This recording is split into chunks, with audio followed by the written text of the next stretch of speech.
Splendid. Hello, everyone. Good evening or good afternoon. Alex here, as always, as you guys are used to, the host from Phoenix. And we have with us here tonight Orbit Project. I think I saw four of its speakers. I'm not sure if everybody wants to introduce, but I'll give you the floor, Jamie. Give us a bit about yourself. Thank you very much, Alex. Yes, so we are the Orbit team. Hi, my name's Jamie and I am the CMO. We have in here Foliash, who is the COO. Monk is currently unavailable, who is the CEO. I also believe Alex is currently sat in TGI Friday, so I don't imagine we're going to get a lot of conversation from him right now. But so I'm used to carrying these AMAs anyway, so it's not a problem. So a little bit of a background on me. I actually started out... Orbit was actually the first ever crypto project that I invested in beside Bitcoin, Ethereum, all of the kind of the sort of kind of the bigger chain coins. And I came on board Orbit as I say, as an investor, was very active in the community, learned everything that I needed to know about crypto through courses, through educational videos, through engaging in the community 24/7, and literally living and breathing this stuff. So within 6 weeks, I worked my way up from an investor to a mod to manager of all the mods to CMO, and that's been my journey. I'm previously a singer-songwriter, had varying levels of success with that, which entails a lot of marketing side of things. So that's kind of where I got my position from. I've also ran marketing for a couple of businesses successfully. Got Foliash here, who's the COO. Again, somebody that started out in the community. He owns a couple of businesses and is exceptional what he does from an operational perspective, and we'd be a little bit lost without him, if I'm honest. And then we also have CEO, who is Monk. A lot of you will know who Monk is from Baby Cake, which was his previous project, which went to 112 million in a few days, and then he founded Orbit off of the back of that success to build something with real utility, long lasting in the space. So that's a brief introduction. I don't know if you want me to kind of start just basically talking about everything, or whether you actually wanted to start off asking a question or whatever, but that's who we are. Sounds good, man. Sounds good. Thanks for the extensive introduction. Basically, let's say we kind of got to know each other right now on a personal level. This is what I tend to do. A bit of background. How many team members? What roles? This you kind of covered from the start. What can I say? Most of us, maybe we know Orbit, maybe we don't. But yeah, let's start off with the introduction on the project. If you wanna, let's say, make it as a transition. What was Orbit? Within a couple of words, of course, because we will get into those details in depth. What was Orbit, and transition to what it is right now, and then we'll get started with the project itself, within its current time, of course. Okay, sure.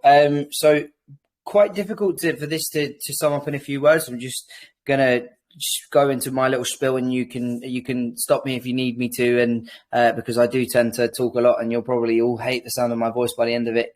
I'm sure people that are investors in Orbit probably already do.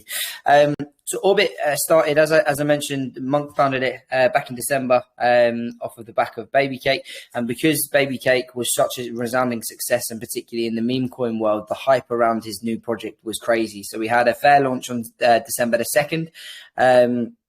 And there was 15,000 holders within the first day. The bought and sold. It generated a crazy amount of volume. It was subject to a lot of bots and attacks, and as you could imagine, for something in that space. Now, as I say, Monk set out to found Orbit to be a long-lasting utility project that actually has a real impact in the space. Now, I don't want to sit. I know you'll really understand this as we talk through the AMA. I'm not here to, I mean, I am definitely here to shine a big positive light on the project, but I will also be as honest and transparent as I possibly can be. So we learned a lot from the launch in December, and there's definitely a lot of things that, in my opinion, could have been handled better. And had I been in my position now, there's definitely things that we would have done differently, but Ultimately, I think the biggest kind of mistake I think with this project to start with was giving it the same kind of tactics as a meme coin from a marketing perspective, and just basically trying to make it pump as hard as it could before the utilities were introduced. I think personally, we should have announced what the utilities were right at the start of the project, so people we could have attracted that real serious type of investor that's there for the longevity and what the project stands for, what the project's utilities are. But we started off where the utilities were going to be a mystery until we reached a certain market cap, and it was all fun and really exciting. But it also, because of how much money we generated and revenue into the marketing wallet, we then also criminally overspent, I think, to start with. And as I say, everything's a learning curve. There's some things that we massively overspent on that it could have gone either way, and had it have gone like the other way, we wouldn't even be talking about it as an overspend, because it could have gone there. But anyway, so we as I say, it was very successful, however, though, and we had an amazing amount of thousands of holders that were really diamond handed after the period of like the initial launch hype. And then we went into development mode. So we developed our 4 utilities, which I'll go into further detail shortly. And then, so we once we've got to a point with 2 of them are now currently in the beta versions, 2 of which are very close to being in the beta versions. And then we have a lot of stuff happening, but we are relaunching on the 5th of May, and we're going multi-chain. So we were on the BSC. We're going to be on the BSC, Ethereum, Polygon, and Avalanche chains. And we're really, really, really excited for it. So I'll give you much more of a project overview shortly. And as I say, I'm sure you want to introduce it in your own way. So I'll let you do that, Alex. Definitely. Well, it's kind of interesting. I was actually in the space when Baby Cake and your initial version of Orbit launched. Unfortunately, I'll say I wasn't a part of it. I was a part of Baby Cake, but at that point in time, so many. Okay, I'll go ahead and say it. So many forks of Cake token and Baby Cakes and baby cakes and so on and so forth. There were so many that it was to keep track of it. I'm not sure, but I think at some point, did you guys manage, or was it one of your short to maybe midterm perspective ideas to bridge to Ethereum, or did you actually manage to do that? Because I cannot recall. Oh, sorry, are you talking for Baby Cake? Yeah. Oh, sorry, I was never part of the team on Baby Cake, so I can't actually answer that, but I don't believe they did ever bridge to Ethereum, no. Orbit did actually, or you were planning to. I'm not sure, because most of what happened to on Baby Cake, I mean, it kind of inspired your chart. I don't know. You said 15K holders. That could be the thing. But I saw. Correct me if I'm wrong. Was it more than 15x on Orbit? Okay. As I say, I wasn't part of the Baby Cake team, so I don't know. But as far as I'm aware, they did. I don't think they did a bridge to Ethereum. But yes, the actual in terms of X's, they.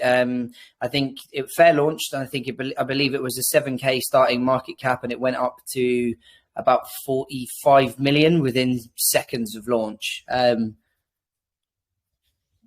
But correct me if I'm wrong. That was Baby Cake. But leaving that aside, what did Orbit do in the first 24? That was Orbit. Oh, that was Orbit. Okay, then I'm confusing you guys, and you did way more. I'm just beginning to be salty now that I missed. I should have never mentioned this. Let me just make that side of things very clear. So Baby Cake, I think, launched at about a 6-7K market cap. Again, I was not part of it, so I'm the wrong person to be asking this question. But I believe they went to 112 million within 4 days. Orbit launched at a 7K market cap, but when I say launched at a 7K market cap, it was so much hype around the fair launch that not a single human being would have been able to get it at a 7K market cap. A lot of people got front run. The bots were out like crazy, even though there was a lot of bot prevention methods. There was actually a 90% sell tax for the first 8 minutes. some people who genuine investors got caught up in that and they were refunded their initial investments, but the majority, that was a bots that got wrecked. I think there was one bot that got wrecked for about $300,000 or something along those lines. But it was very clear at the start that there was going to be kind of varying bot prevention methods. In fact, the only reason, part of our relaunch is we are rebranding as Orbit. But previously our actual token name, so the project has always been called Orbit, but the actual token name was Andromeda M31. And the only reason that the token was called that in the first place, which was again another anti sort of snipe method, because everybody was expecting like Orbit contract to go out and then it was Andromeda M31 once it was released, etc. So yeah, it was a bit of a crazy time, but yeah, I think there was probably some, you probably did get a little bit confused a little there between Baby Cake and Orbit. Pretty much. Yeah, I got things mixed up. Okay, now I'm a bit. I mean, I kind of moved on from Baby Cake and all the cake stuff from back in the day. Yeah. So basically, since we're here,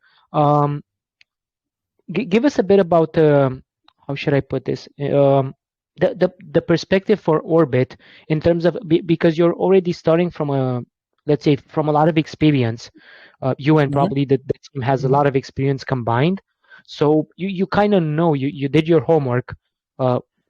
You kind of know what to expect, especially with the space right now, being as it is, not in its best condition, but still.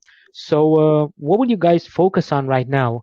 And yeah, we're not going to compare what happened. What was done. There were different times for sure. But what's your perspective right now? How did you prepare to do even better, given the fact that we're now relying on a more not so lenient BSC? People are getting impatient, and we're not. I mean, we're definitely used to seeing tokens do maybe 2 to 4x, let's say. Back in the day, everything that you hit with Baby did a 10 to 15x maybe easily, and huge pressure. So how did you guys prepare? Yeah, again, I kind of want to get away a little bit from talking too much about the Baby Cake side of things, because I think it's although the hype around our project sort of started from there, I feel like we're in no way they're completely different things. Baby Cake was a meme coin reflection token, and we are a serious utility project, which is where I kind of want us to get us to head to. So yeah, I mean, in terms of preparation, as you're so right in saying, the space is completely different from what it was last summer. And the market conditions are terrible, and the BSC has become a little bit of a graveyard at times. So it's definitely been a bit challenging. I think we've been very fortunate as well that during once the initial sort of like launch hype died down and the crazy sort of like moon boy marketing tactics we got past. I think we were very fortunate enough to have a really solid base of investors willing to hold the floor whilst we went into development for our utilities. Now, we had a stake in a lottery system that was always temporary, just designed to just keep people happy, in the sense that they were getting reflection tokens back from people that unstake within a penalty window, and also a weekly lottery of varying prizes. We had for a couple of weeks the prize was $120,000, and then it went down on a sliding scale, because obviously that was unsustainable during that period of time. But yeah, we went into development, and that's where I think we start to come alive a little bit in terms of the progression of the project. So as I say, I want to completely get away from talking about from like Baby Cake and that whole kind of shitcoin sort of style approach, because it's just not who we are. We are fundamentally, Orbit's goal is to empower our investors through various revenue streams, whether that be passive, indirect or direct. So we have 4 utilities. Our flagship utility is Orbit Fund. Now the Orbit Fund is a decentralized decentralized crypto trading platform, and what that enables our holders to do is based on the tier system that they're in for the amount of tokens that they hold. They will have the opportunity to receive between 7 to 10% return on investment per month on BUSD that they deposit into the fund. Now, when they deposit that BUSD, that then goes into the back end, and is then managed by experienced traders, which are working for us in order to create a very significant return on investment. So the return on investment advertised, obviously we do earn more than that, and the Orbit Fund long term is going to be our main revenue source. Basically, we want to complete. So currently we have 10% buy, 10% sell taxes, and the idea is into the not too distant future is to drop those taxes completely when we're self-sustained, reliant on the Orbit Fund, and then we can start to list on like the major centralized exchanges such as Binance and Coinbase and KuCoin, etc. The other thing to note with the Orbit Fund as well is that the Orbit Fund also has a referral system. Now that referral system is very akin to a multi-level marketing strategy, but we kind of don't really like to use that word too much because it becomes very associated with Ponzi schemes, and that's absolutely not what this is. Basically, the referral system, as I say, so say for example you're in the top tier, so 10%. The referral system, and you don't even have to have invested in the Orbit Fund for this either, but if you refer somebody, you will receive on everyone that you refers investments, you'll receive 0.75% ROI, and everybody that they refer, you'll receive 0.5% ROI, and everybody that they refer, you'll receive 0.25%. So if you were to refer 10 people who refer 10 people who refer 10 people, you have 1,000 people in your network that you're earning a return on investment from, which can really create significant amounts of passive income for you. But the main thing with the Orbit Fund, and something that's really important. So as you were mentioning with the space, in terms of everybody was always looking for that crazy sort of like 10, 15x for every project that they get into. And the space is very different nowadays, and it's not as easy to do that anymore. And also everybody's heard of a story of somebody that got into like your Shibas at a crazy low market cap and ended up becoming millionaires. But generally speaking, the people that actually have managed to do things like that are quite kind of few and far between. So the Orbit Fund is something that we really like to try and educate people on, because it's important to have varying levels of investment. So you have your money that you set aside for your coins that you're hoping are going to do like your 100x. But the Orbit Fund is something that's much more low risk and safer investment that you can sit there and just not have to think about it, and that can become your nest egg long term. So, for example, if you are in the if you're in the top tier of our holders, which is holding 250,000 tokens or more, you will receive up to 10% ROI per month on your investment into the Orbit Fund. Now, it might not sound a lot to some people, but if you were to put $10,000 into that and compound that over a year, you'd have over $30,000 by the end of year one. If you were to then compound that for another year, and you could, it's only a month by month thing, but if you actually carried on going for another year, you'd have over $90,000. By the end of year three, you'd have $300,000 from an initial $10,000 investment. So, you're never going to get that kind of return from having your money sitting in a savings account, or even like from just owning property or whatever. It's not going to appreciate by that much. So it's really important that people see the value in that and have their, and whether that be through Orbit Fund or through another thing that provides, a level of safe passive income, to at least make sure that you've got an investment that you know is going to be safe and allow you to focus on other areas. So that's Orbit Fund. We also have Orbit Pad. Now, Orbit Pad is essentially a launch pad. So I don't really want to oversell things that I don't think require overselling. It is a launch pad. We're very proud of it. We only launch real, genuine utility projects that we believe have a future in the space and are going to be long lasting and not just dump and die after a couple of days. So more quality over quantity with regards to that. We would much rather only launch like 3 or 4 projects a month than try and launch one every couple of days, and most of them be duds. But ultimately it's a launch pad. There's plenty of them in the spaces. We're not trying to become the only launch pad in the space. We really believe that there's room for collaborative efforts. And also when a project's launching, I think it's also beneficial to raise on multiple pads, so you have more eyes on you and ultimately more people coming in to see. We help to market if they need it as well. If a project wants our assistance with how to market and get things off the ground, it's also something that we're willing to help with as well. We also have Orbit Analytics, and this is something I'm genuinely super excited about. So as I say, I'm not going to oversell things that don't require overselling, but the Orbit Analytics is going to be a phenomenal platform, in my opinion, and I really don't think this is a biased opinion. I think it's because it genuinely is, from both a user interface perspective and the level of data that's available on the Orbit Analytics tool. I think it's better than anything else that's in the space. In fact, I'm pretty certain of it.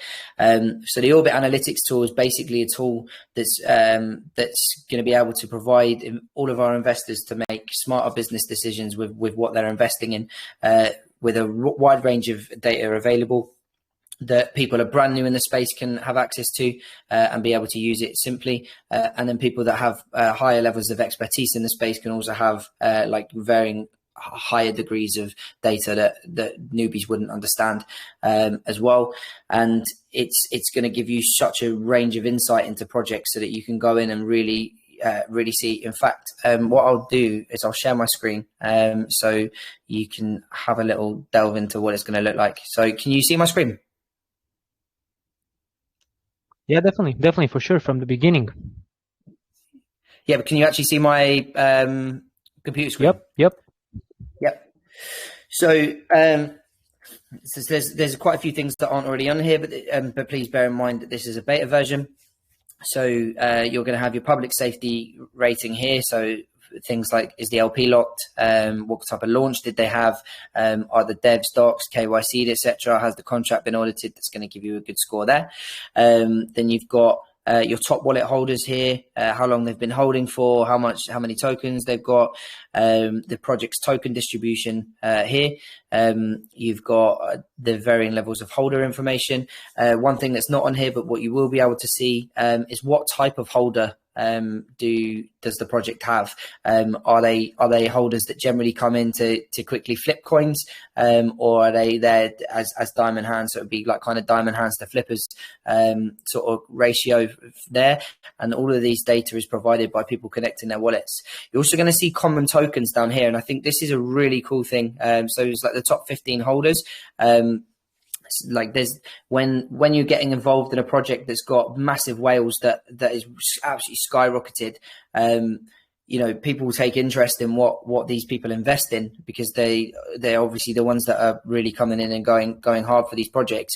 Is likely that they're smart, savvy investors that have probably invested in other things. So you'll be able to see a list of common tokens with the top 15 wallet holders there as to what their most shared investments are. And that'll be able to give you an insight as to what maybe you could go and invest in next as well.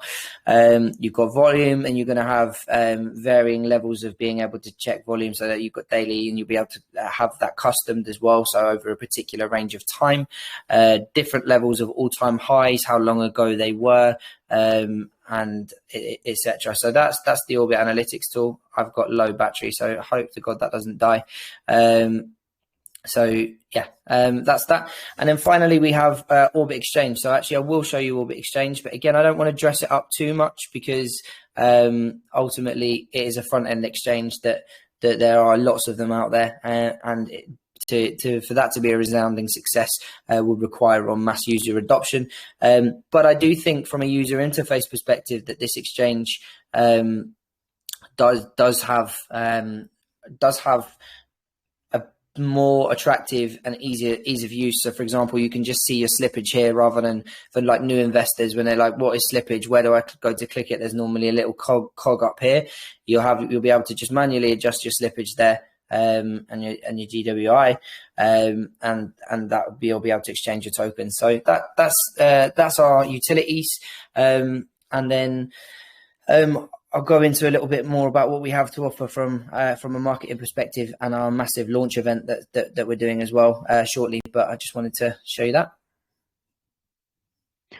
This is wow.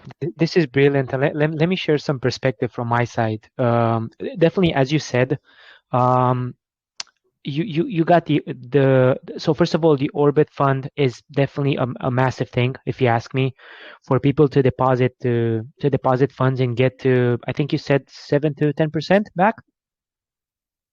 Yep. Okay, now, and you are correct when saying now the Orbit analytics is what is probably your main selling point. And I'll make a quick analogy so that people understand why I'm saying this. When it comes, because you said your exchange will require mass adoption.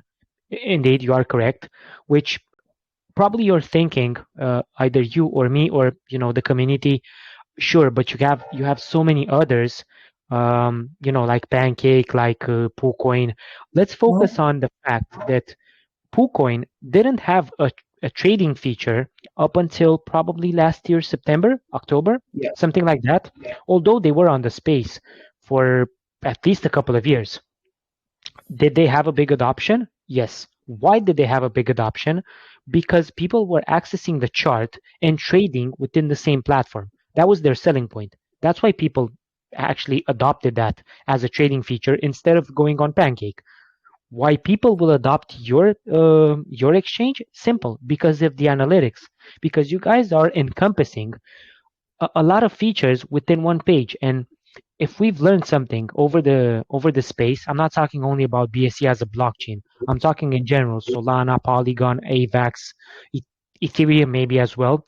People tend to be comfortable. So if I can have a page where I can do pretty much everything, then that's what I'm going to choose, because it's lenient, it's relevant to me, it's easier. I don't have to, I want to see the holders. I need to go on BSC scan. I want to see the chart. I need to go on PooCoin or TradingView. No need. So you can go on Orbit. You have the analytics there, which provide pretty much all of the features. And then you got the exchange as well. So there you go. That's why it's going to get adoption, if you ask me. So it's your main selling point for sure. Yeah, no, I completely agree, and that's the whole thing there. That it boils into actually having an ecosystem of products that all work within each other, and that's basically our whole goal and vision from there. This is brilliant, my man. I mean, let me tell you, honestly, I'm excited about that, because even myself, although I'm into the research business, and I kind of like to go back and forth, to be able to do it from one page. I mean, why not? It's there. So yeah, I cannot wait forward to seeing this. But there was one thing that I wanted to ask. Let me see if I remember, because you said that although it wasn't there in the beta, but eventually we will be able to see the type of holders. I think you meant the ones that long-term hold versus. Okay, how are you gonna? Although I don't know if you can answer without being technical, maybe. No, it's really simple. Really simple. So you're asking how basically that will happen because people are going to be connecting their wallets up to the platform, etc., and their wallets essentially pull in all of the API from those projects. So being able to from all of those connected wallets, you will then be able to delve into the data as to how long somebody has generally been holding a token for. So there's varying levels of all of the tokens that they've bought. Are they ones that they just generally get in and then sell a couple of hours or a couple of days later, or are they ones that how long the longevity? So it is more technical, but from a simplistic perspective, it comes the API data comes from people connecting their wallets up to the platform. I think and again, it's just an assumption. I'm not a very technical person, but since you guys are able to bring the feature from BSC where it kind of shows you, I'm assuming that's where you're gonna get your details from BSC scan, the holders, and by people connecting their wallet, if you're able to get the holders for the token, then I think it's fairly logical for you guys that know what you're doing to actually connect the transactions from the wallet. I mean, at least as much as you can see, because I think that on some level, if you have like on a wallet, if you have more than X amount, you need to export that. So will your analytics be able to bypass that, or will it stop until the export feature? So you will be able to access as much as BSC shows. Ollie, So you're we're not. Yeah, there, yeah. aren't you? I'll answer that one. Yeah. So we're not actually using BSC scan to get the data from. So that limit wouldn't apply to us. Okay, that's interesting. Thanks for that. Still, I mean, as a feature, I think it's just wonderful. So congrats to to each and every one of you, because I'm thinking all of you had some some inputs and some development ideas on it. One thing that I got from the beginning from you, Jamie, can you repeat what blockchains will you start on? And because I think you mentioned at least four. Now, will you start on each and every one of them from one point, or eventually you will bridge from one to the other? No, so I don't know if you're already aware, Alex, but we are an existing token already. Yeah, so we're on the BSC. 31. Yeah, so we are dropping the name M31 and Andromeda. As I say, that was only there as a bot prevention method in the first place. So this relaunch is also giving us the chance to rebrand. So we will just be Orbit. But we are launching on 4 chains. So still the BSC, and then we are Ethereum, and then we're AVAX and Polygon, and that will be immediately available from launch. We're raising on different pads. So we have pads that are raising for us on the BSC, pads that are raising for us on ETH, pads that are raising for us on AVAX, and pads that are raising for us on Polygon. Perfect. So now we're getting where I wanted to. I think I didn't actually make my question clear. I wanted to know if you are already raising on all 4 of the blockchains, or you will just rebrand on BSC as you were already there, and eventually within time and within the progression. Okay. Can we go a bit on so I mean, of course, it only makes sense. You guys were on BSC. You're gonna stick with the volume and BSC. You're gonna go on Ethereum because why not? You also mentioned AVAX and I think Polygon, right? Yep. How will the raise be?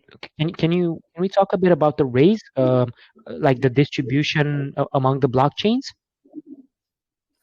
Yeah, so liquidity is obviously split up into 4, and it's a bridge, obviously. So it's not we don't have like we have 100 million suppliers always, but that 100 million supply is just basically there's arbitrage, so it goes through each chain. So some people can buy on one, bridge it to the next platform and sell it, which creates like kind of games as to who can buy on the cheapest chain and sell on the most expensive kind of thing. And the liquidity ratio is going to be split. So 35% Ethereum, 35% BSC, and then 15% split between the other 2 because they are lower volume. And yeah, so initially there's going to be because of like how the liquidity side of things work, and even though it's 100 million supply across all 4 chains, from a liquidity perspective, it doesn't make a difference. It's still effectively like it's 100 million supply across each chain. So our liquidity ratio is going to be pretty low on launch, which is obviously not a good thing. We'd much rather have much higher, thicker liquidity, but for a couple of reasons. If we added more money into it, then we'd be launching at a significantly higher price, which is obviously going to then create huge sell-offs with people being in significant profit. So what we're doing is we have a sliding scale taxation system on launch, where a big majority of it is going to go over to filling out the LP, so that thickens very quickly. So there's going to be a 90% sell tax on launch, and that's only for the first 10 minutes. And that taxation is literally just to stop the bots and the snipers getting out and wrecking the chart, etc. So that will be very transparent and communicated across everywhere as many times as possible, so that nobody can say, "Oh, I didn't know." We've made it very transparent, and then it goes to 50% for an hour, and on a sliding scale down 10% per hour until it reaches 10%.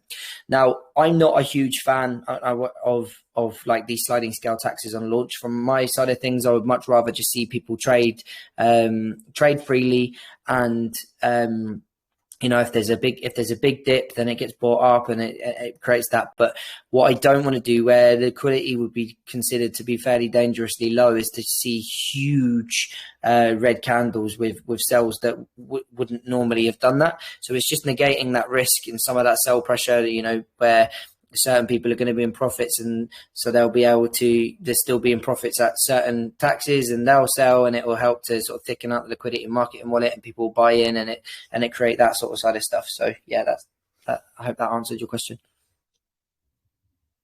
Definitely, yeah, I get the judgment. Typically, when you're using a let's say scaling tax, either going up or going down, you tend to see some how should I put this? Maybe discrepancies, unusual chart movements. However, I mean, from my perspective, and I've been around the space for about 1.5 years now, so I'm not an expert, but as we were mentioning, I was even back with the hype when Bitcoin was rising over to 60,000, everything was making money, and trust me, if people are gonna snipe because they're relentless on the tax, they're gonna trade no matter what the tax is. Now, your true value comes in from the community, from the investors that were already there for your M31, for the people such as myself. Fingers crossed, I hope I get it into this one, either on Polygon, because I'm a huge fan of Polygon, or on BSC, it doesn't matter. The fact of the matter is, people like me who understand the concept and pretty much adopt it from the beginning, see that it, in theory, definitely, if you were to market this as a whole perspective, people understand it. It's so easy to understand the info that's presented on the website that I think your adoption will, your marketing kind of speaks for yourself. So definitely, I'm not gonna go ahead and ask, probably you're used to. So what marketing strategies you're gonna apply? Before we go into, I'd actually quite like to talk about the marketing perspective, because I think we've got some really interesting things that are happening. I think to connect that, I think it would be interesting from my perspective, before we touch the special marketing strategies. What can you tell us about the roadmap point in which you are right now? Sure. I mean, roadmap is pretty much, we have our two kind of main revenue stream utilities already available. We've got two that are coming out in a beta versions, and then we're at a point now where we're really ready to take off and relaunch and create that hype and excitement that we had back in December, but this time with some amazing utilities for people to get their teeth stuck into straight away, right off of the bat. So all of the new investors that are coming over will get those opportunities. And then it's a case of developing further on the utilities that we already have. But the good thing about that is that people don't need to wait to be able to use them. So from going into the beta version into the V1, people will still be able to get the real use cases out of those. And then, as I say, long term, we'll go into a little bit about marketing shortly, but long term, it's about marketing it successfully, making the Orbit Fund so big that it's completely self-sustains us as a revenue stream, and then, as I say, dropping the taxes, and then allowing us to be able to list on the major centralized exchanges in the future. Awesome. Well, to be fairly honest, and this is how we're gonna actually make the transition towards marketing. One of your steps within your phase 3, for the people out there, I'm actually looking at the roadmap right now. So Q2 to Q3 2022, increased social media outreach. Would you say that this is one of your marketing strategies? And from there on, let's actually branch into the marketing ideas that you guys have. Yeah, so I mean, social media outreach, absolutely. So we employed a social media team to start working for us, because I felt like social media was one of the basic things you need to get right, and it was something we definitely hadn't had right for a little while. So employed a social media team to come on board. We've got a very, very talented photographer, videographer that works with us that's going to be there to make more content, better things. So building social media side is extremely important for us, and is going to be something that we do through a multitude of different sort of marketing techniques. Definitely. And just out of curiosity, I mean, I have my own perspective, but I'll share with you after that. Because we're talking about social media, community and reach to your crypto traders, but non-crypto people as well. Ideally, I would like to see as many non-crypto people becoming crypto investors as well. For them, first of all, to get educated that it's not a scam, it's something real. We're not gonna get into that. To be fairly honest, I'm from Romania, and 80% of the people out here, I don't even talk about crypto because they're like, "What's that? It's a scam for sure. It must be a scam. You cannot make money." So education is not here. But what would you say is the most important platform for you guys to develop, in which you have the most confidence that you can you can bridge non-crypto and attract more investors, basically? It's a good question. I mean, I think Twitter is obviously the biggest in the space. I think the thing is the educational side of stuff. I think that probably comes more from like YouTube, Instagram, places where you can actually freely speak about everything. Crypto, the part of the reason why everybody thinks that crypto is a scam is a few reasons. One, because the major institutions want you to believe that because they're petrified of crypto's momentum, but also because there is so much scams in this space. It's completely unregulated, which is a beautiful thing and a disaster all at the same time. It's kind of, we want the best of both worlds, really. We want regulations in a perspective of like scammings being a thing of the past, but we don't want regulation because we don't want governments and things to be able to control what we do with the money that we're earning. So yeah, education is super important. And I think bringing people on board, not so specifically into crypto. So for example, like our launch strategy. So we have a massive launch event coming up, guys, and we are so excited about it. So we are releasing a meteorological balloon into space, literally into outer space. Obviously we're orbit, so it was something that we wanted to think outside the box. So we're actually sending a meteorological weather balloon into space, which is going to be live streamed, 3 different camera angles, and the whole journey from the ground until it reaches into space will be live streamed across Twitter, YouTube, our Telegram, etc. And that's going to be something that brings multiple eyes, not just people that are already looking at us and for a launch perspective, but we're going to have a lot of PR around it, a lot of marketing going into the specific side of things. That's the actual launch event. And then it becomes a way bigger than just crypto, because I don't know if you've ever seen, and this is what I liken it to, a video like live streams of people where they get a watermelon and they just put elastic bands around it, like one by one. And so eventually it's got so much elastic band pressure that the watermelon explodes.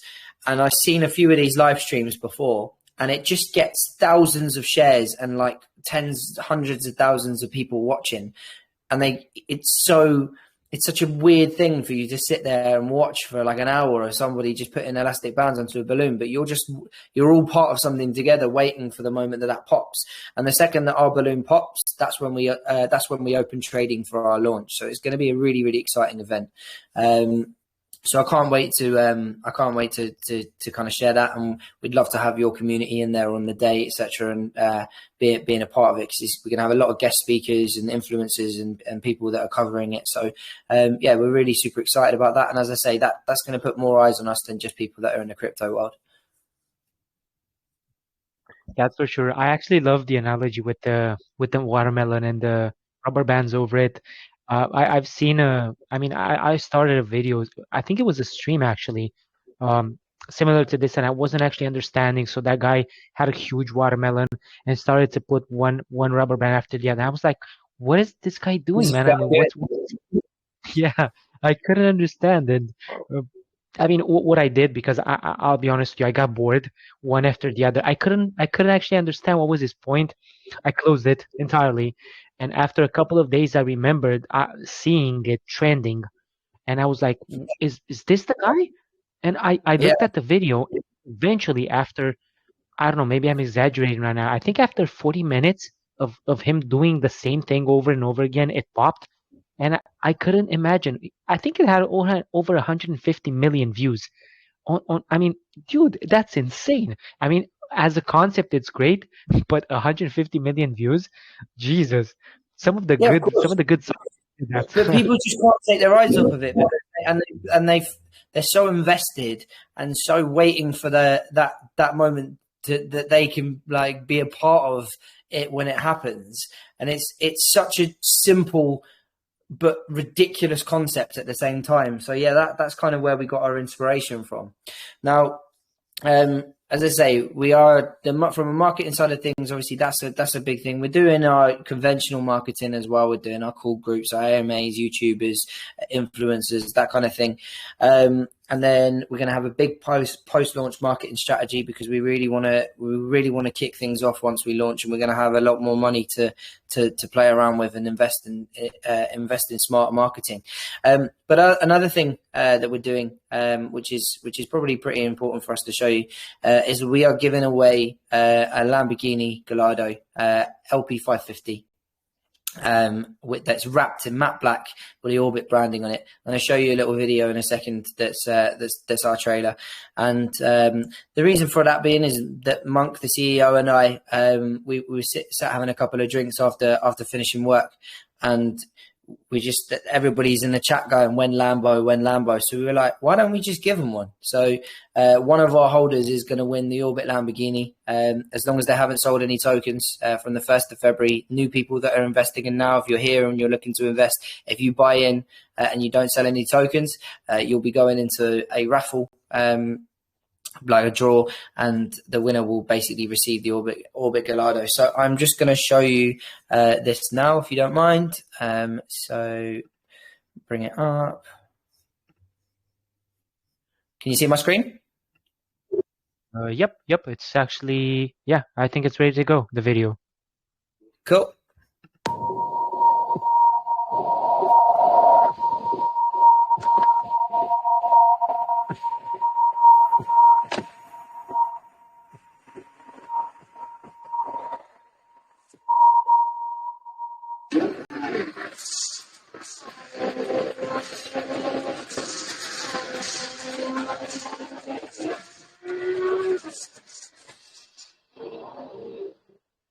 Do you want to be in the chance of winning this Lamborghini?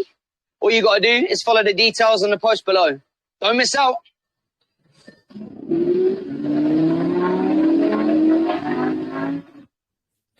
So that is our Orbit Lamborghini Gallardo. And as I say, that is going to be given out to one of our investors as well. So yeah, super pumped, really, really excited about everything. And yeah, that's kind of, I guess, what I've got. As I say, there's plenty of other things coming up from a marketing perspective, but they're the kind of more unique, outside of the box things that we got working on. This is so cool. I mean, to actually read when Lambo, and you guys to think, you know what, this is when Lambo. So basically, this is what you gotta do. I can only imagine. It's such a great feeling to drive one of those. I It's don't. awesome. Yeah, I don't. Maybe I'll be the winner. Who knows?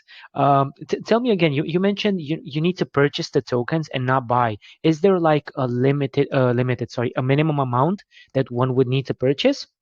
Yes, so you need to be holding at least 2,500 tokens, which on at close of trading, that was worth about $140 or something.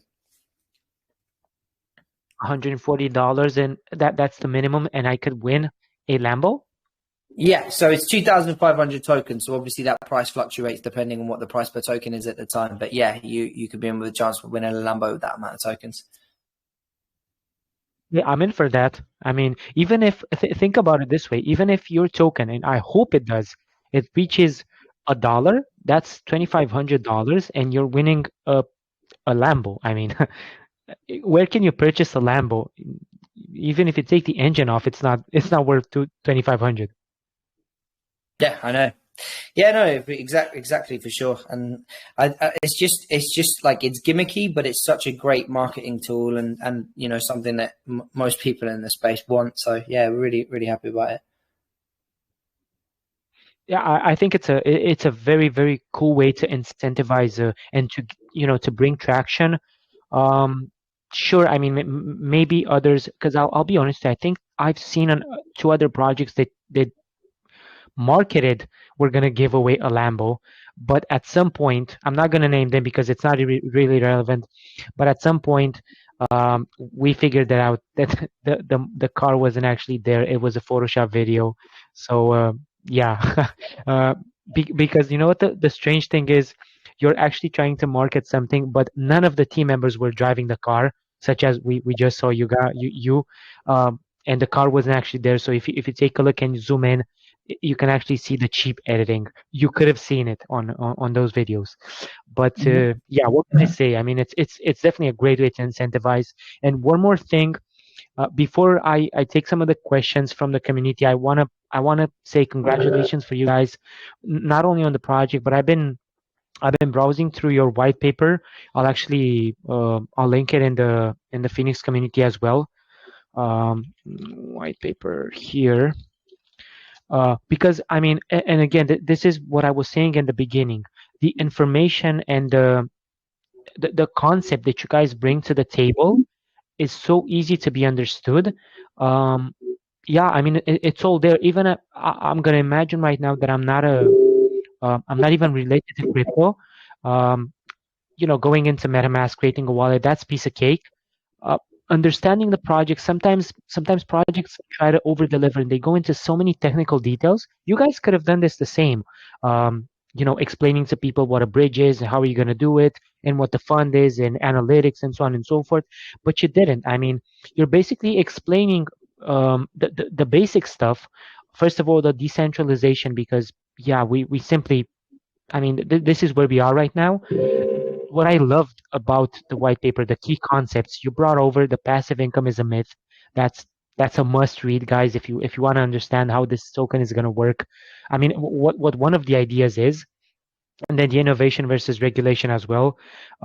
You guys bring the ethics there, your focus, your control. It's super great. It's a very well written um, lecture, because I'm not considering this as a standard white paper. So definitely, and also the fact that you guys are bringing your history into this as well. Your details about you, Monk, and hope I don't butcher his name, Foliash as well. Yeah. Yeah, it's great. So from my perspective, I think you guys pretty much are marketing your way into the four blockchains that you plan on launching pretty easily. It's just a matter of time. The adoption is there. Um, Only thing that I would wish for, and I think every person in here wishes for, and every person in crypto, is for a steady market. um, yeah, that's basically the only factor they could, let's say, make things a bit harder. But with the experience that you guys bring forward, you definitely need, I mean, you know how these things work, what happens in launch, what happens with pre-sale people when they sell, how to bring traction back, so on and so forth. So yeah, I think you guys have the whole plan there. It's just a matter of time until you actually orbit your way onto the spaces. Yeah, for sure. No, absolutely. And thank you very much for the kind words. I'm not definitely with much pleasure. I'm not the let's say easy to be impressed. Not because I'm an expert or stuff like that, but I'm seeing so many projects daily, and doing research as part of my job. Most of them are just copy pasted white papers, and I kind of lose interest because this is the first thing that you're seeing at a token. Before I get to talk to you, I'm looking at two things: your white paper and your website. And yeah, most people don't even put effort into that. You guys did, and again, with experience, that all comes with experience. So kudos to you guys for that. Are you okay if we take a couple of questions from the community? Is that okay with you? Absolutely, of course. Yeah. Awesome. So let's see. CFO, old friend of mine, Jubenga.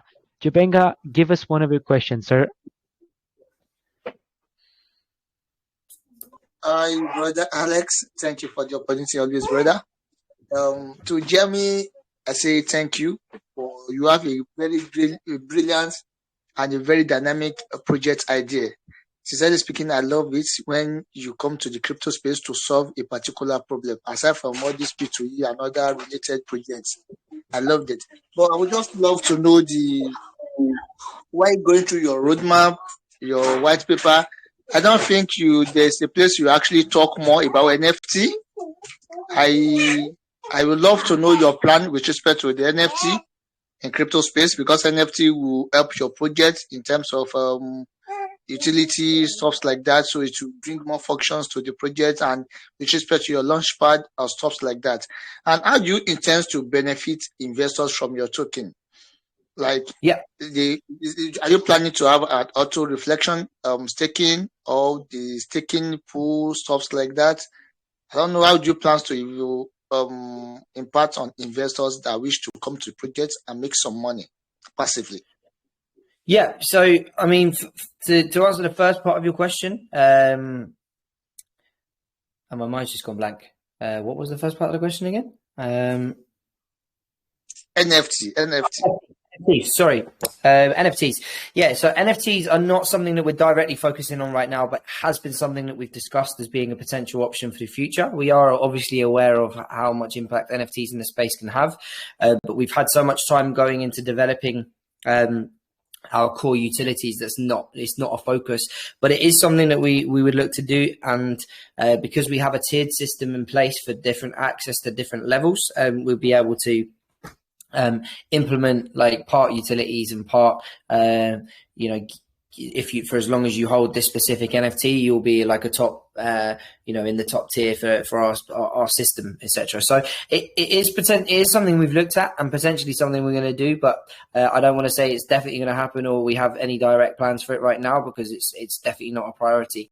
With regards to the rest of it, so no, we're not going to have a staking system in place. We did previously have one, but that was a temporary utility in order to keep us going. To be honest, we don't really have enough supply to be able to do the staking stuff in the way that it is. But also, our auto reflection. It's not that we don't believe in auto reflection tokens, etc., but it's just not who we are. Our passive income stream is coming from the Orbit Fund, so you'll be able to go into. You'll be able to go into the Orbit Fund, and you'll be able to, as I say, get your passive and return on investment from there. Okay. I think that's brilliant. That's awesome. I would sincerely love it if that can actually come as soon as possible with respect to your launchpad. I believe you working on the launchpad so that we can have the launchpad ready as soon as possible. I don't know the duration we should be looking after towards the launchpad. But there's one thing I would love to ask about the buyback. I see you're planning to have a buyback wallet and stuff like that, so that it will prevent you from huge dumping, so that you can have the sustainability of the project. I understand that. But most of the crypto space these days, I discover they just come to investors that they're going to have a buyback wallet. They're going to do this. But the buyback wallet will not be transparent to investors. At the end of the day, we discover most of the fund in this buyback wallet will be transferred by the developers, which will actually cause more harm to we the investors. How are you planning to overcome this? Your buyback wallet, is it something you're gonna release so that investors can always trace and see the tokens you're having inside the buyback wallet or stuff like that? How do you plan to overcome this challenge? So we don't do buybacks anymore. It's not something that we believe really in doing, because ultimately it's just something that gets sold upon generally. So it's not something where buybacks is not something we do. Like the marketing, the funds that go into the marketing wallet, they are used for either development. They are used for company funds, salaries, and then they are used for, as I say, general day-to-day operation of the business. Thank you. How soon should we be expecting the launch pad? How soon are you gonna put it in place so that people can come to your launch pad and do something with it? Sorry? I mean, how soon will the launch pad be ready for people to make use of? How soon are you looking to that? The launch pad is already ready and has already launched a couple of projects successfully, and then we also have the a project raising with us within 24 hours of our relaunch on the 5th. Wow, I think that is fantastic. Great. Thank you. Thank you, brother. Thank you, Alex, for the opportunity. Thank you. You're welcome. No problem at all. Definitely. Thanks as well, Jubenga. Yeah, if you guys have, let's say, any other concerns, you should join. I think their Telegram is already launched, and you can, you can see also the more of the details. Maybe we didn't cover all of them. One quick question. I kept seeing it in the chat, and I wanted to ask. Can you please repeat again? Because you did mention that there will be an anti-bot at launch, but correct me if I'm wrong. I think you said 50% tax start, which is gonna decrease up until 10% each hour, something like that. Did I get it right? Yes. So we've got it's actually a 90% tax for 10 minutes. That's literally purely just to kind of get the bots that are snipes, etc. And then it's 50% for the first hour, and it goes down 10% hourly until it gets down to 10%. Okay, perfect. So 90% as a start for 10 minutes. Okay, yeah, that's basically what I've missed from the anti-bot measures, if I may. There's one interesting question. I don't even know what to expect from this, but given the fact that there are so many problems and concerns over the space right now, if you were to choose one problem to solve in the entire space, what would you say you're going to be able to solve with your project? What problem or situation over the space? Yeah. Problem over the space. I mean, I don't think it's necessarily we're there to solve a problem particularly. We're there to provide varying revenue streams and make smart investments easier. So through our analytics tool, you're going to be able to have a wealth of information that's going to be able to help you to make smarter investment decisions on a project. Through the Orbit Fund, you're going to be able to generate income passively for the Launchpad. You're going to be able to get access to top tier raises for great utility projects that we're releasing, and the exchange, you're going to be able to exchange your tokens all on one platform. So it's not I wouldn't say there's a problem that we're necessarily there to solve. We're just there to make people's lives easier and better and enrich them. Definitely. I wouldn't actually say it's quite of a problem. The fact that most of us are right now getting comfortable, but as I've said in the beginning, your exchange adoption will come based on mostly on the analytics itself, and the fact that you guys make it convenient for everybody, putting everything into perspective onto one single platform instead of us clicking from one to the other. So that's the only thing that I would say. Although not a problem, because it's just how people are built. If we can do it on one side, even better. Let's see some other hands raised here. Yellow lip, I think I muted you. Please go ahead, ask your question.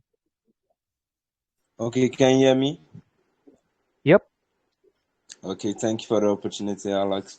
I would say that you guys have a great project, and we all know in this crypto space, most projects, we want to make the projects well-known projects in the world, which we want the project to be known in all the world. So I want to ask, is there a way you guys can make a educational video about your project, in the sense that you can have a Chinese man, not just a man that you don't trust, but be a man that you trust, and you can do a video about your project, advertising it in a Chinese way in the Chinese speaking countries, and you can give it to the Chinese people, because most people they cannot read what you say, but they can hear what you say, because they are not educated. But the way you do the video, they will come to the crypto space, and they will more be interested in your project, and your project can move forward, and more people will come to the crypto space. Do you get my question? Yeah, so we are starting to look into more international community marketing, and I suppose that's kind of part and parcel of something that will come alongside that. So no immediate plans, but it's definitely something we'll be looking into. Okay, that means you guys will be coming into bringing more people to the space. So I think you guys have a great project. Okay, thank you for Thank you the very opportunity. much. Cheers. Thank you. Definitely. Thank you as well for the question and for the answer, Jamie. Okay, for the sake of time, let's take one more. Is that okay with you, Jamie? Take one more? Yeah. Awesome. Okay, so Boomer, give us your question, sir.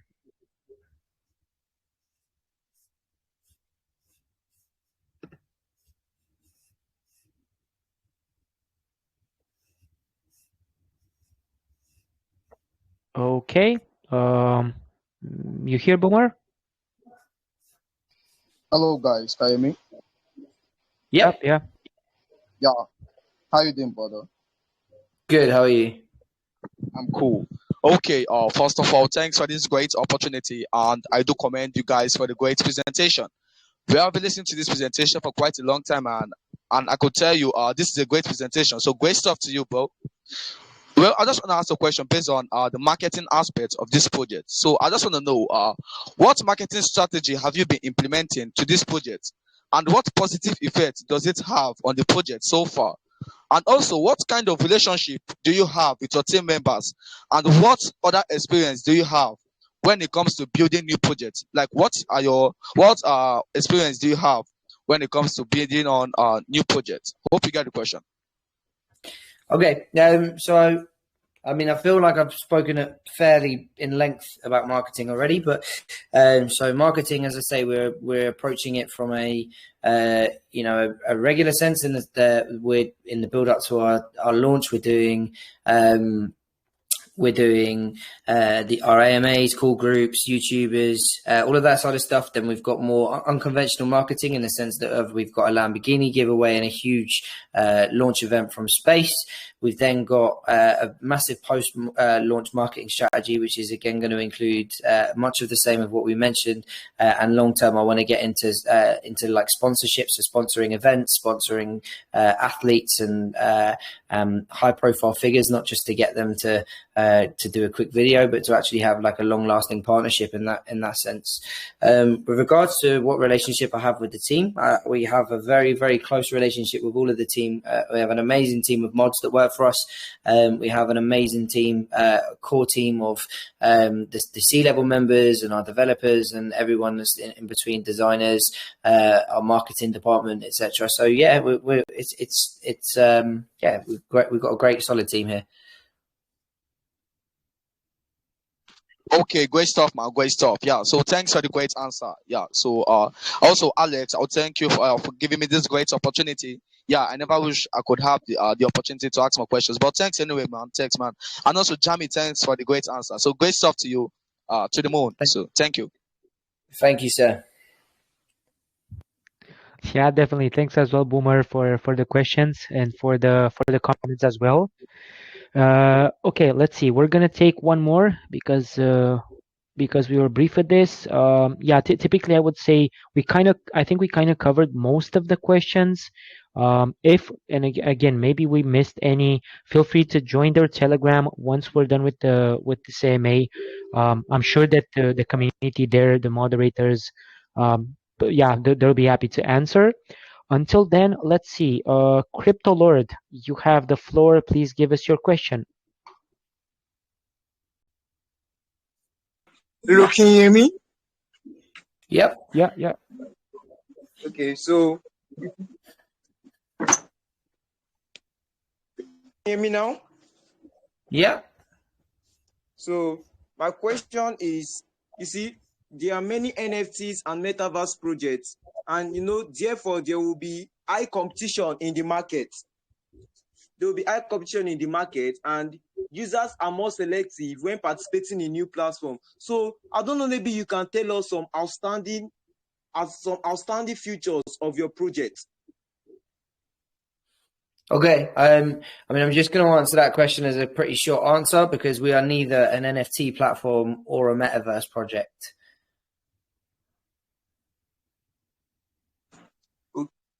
Okay. So you don't have any outstanding features that you can tell with the community about your project? Yeah, I mean, I've sat and spoke for quite some time about the 4 utilities that we have, but with regards to competing against metaverse projects or NFT projects, we're not competing with them because we're not an NFT or a metaverse project, but we are a utility project that focuses around various revenue streams for our holders. Okay. Do you mind if I ask my last question? Of course. So I just want to ask a question, you see, based on the educational system. Like, do you have any educational system, like where you teach new users about your project and give them more information about your project? And also, in your roadmap, I would like to know where you are heading to, your next priority, where you're heading to.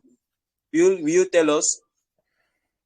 Yeah, so from an education perspective, we don't have like an educational platform, but we have a team of mods that are on hand 24/7 to assist our community members with anything, any issues. We provide regular videos and tutorials as to how to buy, how to use new utilities when they come out, and showcase them from that perspective.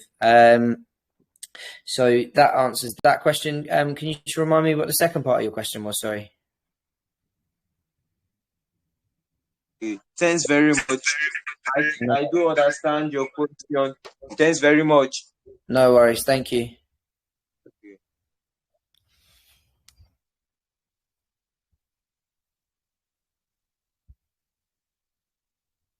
Cool. I think we're good to wrap up, Alex. Yeah, I was actually talking on mute. That was weird. My headset muted myself. Yeah. What I wanted to say in addition to what you said already is that from my perspective, and I'm the same as you guys out there listening to the project, I wouldn't actually. I mean, given all the utility that these guys thought about and these guys developed, what I would suggest, first of all, go through the white paper and the website again, just to remind yourself what they're doing. And in terms of NFTs, yeah, I don't even think they're interested right now about those. And when it comes to competition, correct me if I'm wrong, Jamie, this is my last comment or / question if you want. You guys are not even trying to build a monopoly over the space on either of the blockchains. You're trying to coexist. You're trying to develop, to make utility. You guys make money. We guys make money as investors. Projects that launch make money, and so on and so forth. So I don't think it's in terms of competition who's bigger, you guys or the other project. That's my incentive, of course. Yeah, absolutely. Definitely. Well, to be fairly honest, in terms of utilities and token, I think we kind of covered everything. Personally, I would like to thank you guys. I'll give you the floor for your ending statement in a couple of seconds. Thanks for the opportunity to present your project here at Phoenix. It was a pleasure hosting you guys. I hope to be a part of this. I really dig your project, and I think you guys bring so much utility and so much knowledge to the space. And the fact that you're launching on 4 different blockchains, all of them unique in their way, it's gonna make the adoption work by itself. So yeah, I speak for the community when saying thanks a lot. Best of luck to Orbit project. Hope to see you guys out there successfully as we advised everybody. Do the research, and if this is up your alley, join their Telegram, ask your questions, and invest cautiously. You have the floor, Jamie, if you want to make an ending statement. Yeah, guys. So just want to say thank you very much for having us. We launch on the 5th, so please come and join us in the Telegram group. As I say, we've got 24/7 mods that are there to answer questions around the clock. We've got a massive launch event coming up. Lots of exciting things are happening. So as I say, come get involved, guys. And thank you so much for having us. And we'll see you. We'll see you on the 5th. Awesome. Thank you. Best of luck for the launch. Thank you, Jamie and the team. See you guys out there. Yeah, best of luck, you guys. Thanks.